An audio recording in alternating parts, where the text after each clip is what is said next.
So you want to start a podcast and you're thinking of starting a show. You start to think, well, what type of show am I going to create? And it's like, hold on a sec. Hold up. You don't need to figure all that out just yet. What you need to focus on is the why. Is going to incredibly dictate the type of show you need to focus on creating. Then you'll know the style, then you'll know how long it should be, then you'll know how to publish it, then the marketing. All of that falls into place when you understand why. On my walk, I was thinking that there's really two types of podcasts when you think what a podcast is. And the direction you're going to go with the podcast really has to come from like the beginning stage. Are you trying to reach a specific group of people and kind of cultivate relationships around that? That's a guest-based show. Or are you trying to reach the widest possible audience? You're going to do much better on a solo cast mission for your show. I think that can be hybrid, but the research is really clear. If you're going to reach a wide audience, it's got to be you looking at the camera. But that's not the real strategy for everybody. If you're an organization and you're trying to cultivate members, you're trying to make sure your donors, your donor class, and you want to make sure you celebrate the relationship you have with them. That is an excellent tool making a guest-based show because you are bringing them in and you're having this conversation that you can record and then repurpose to that community. That's a strategy associated with those membership, donor, charity-based groups.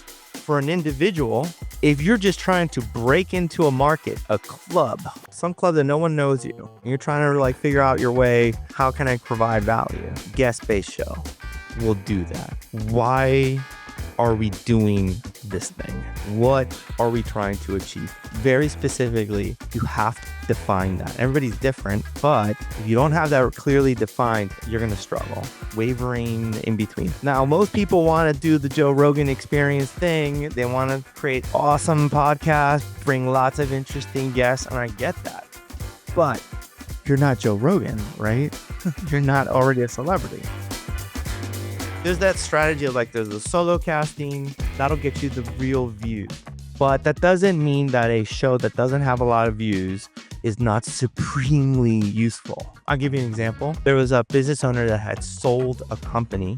Part of the agreement is that he had a non-compete for about 2 years. He couldn't establish another competitive business in that marketplace because he sold the company to new owners.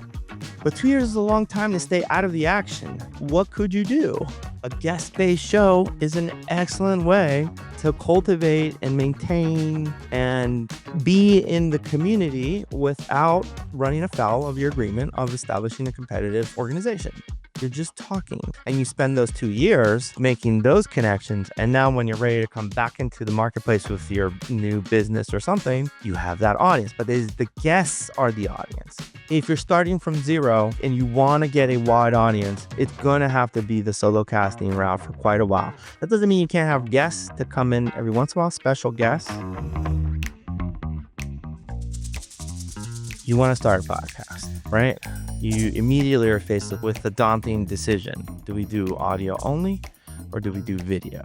Maybe 10 years ago, audio only would have been good. It's cheaper. You don't have to worry about makeup, outfits. Video seems more daunting. Video requires like camera, maybe 2 extra lights. Now we gotta look good. 10 years ago, I would have said start with the audio, but we don't live in that world anymore. You really should probably put your effort in video. And let me explain why. 30% of Americans consume audio-only content. Maybe it's up to 40%, something pretty high, but it's audio only. They're already doing something. They're like exercising, they're cleaning their house, and they're connected to a couple of voices that just really ring them true, right? Everybody has 2 or 3 of their favorite podcasts that they kind of go back to all the time. The research is really clear there in terms of how to market an audio-only podcast. It's simple. It's whatever dollars, effort you can spend just getting on other podcasts. If you're a guest-based show and you're mostly the guy asking all the questions, that's fine. But then where is the strong point of view from you? that somebody else on another show would want to know about you, right? Would want to interview you. The game that's played in the audio only world is celebrities talking to other celebrities. They go on each other's podcasts. They have a great time. They're already established, known fan bases. It's exciting for a fan that you're following one personality and they're going to go on another show, and people that listen to that other show be like, oh, who's this voice? That's the game that's played there. Everybody else, including us, starting out, it's not a good start. At the video level, it's something like 85% of Americans consume video. I mean, that's everybody, right? That's everybody. And part of the reason why it's such a high consumption rate on the video side is because it's a good discovery tool. There's a visual component. You're done with the video you watch, and the algorithms are going to suggest next content. So if you're starting out a show and you want to do a podcast, get into video. Do the video podcast well.